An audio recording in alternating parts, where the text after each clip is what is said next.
Dragi prijatelji, kao što ste upoznati, večeras imamo 3 povoda za zajedničko slavlje.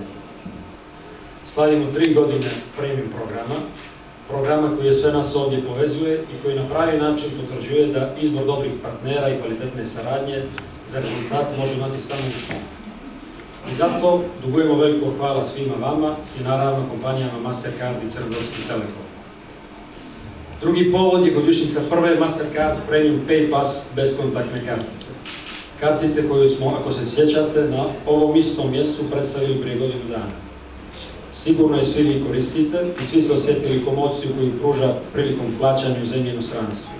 Naravno, pored ovoga, ona garantuje sve klasične benefite premium kartice. I na kraju, danas lansiramo novu generaciju plaćanja i platnih kartica, a to je beskontaktna platna naljepnica Premium Sticker. Dakle, nastavljamo sa inovacijama, nastavljamo sa svježim, dinamičnim proizvodima koji pružaju našim klijentima jedinstven doživljaj prilikom plaćanja.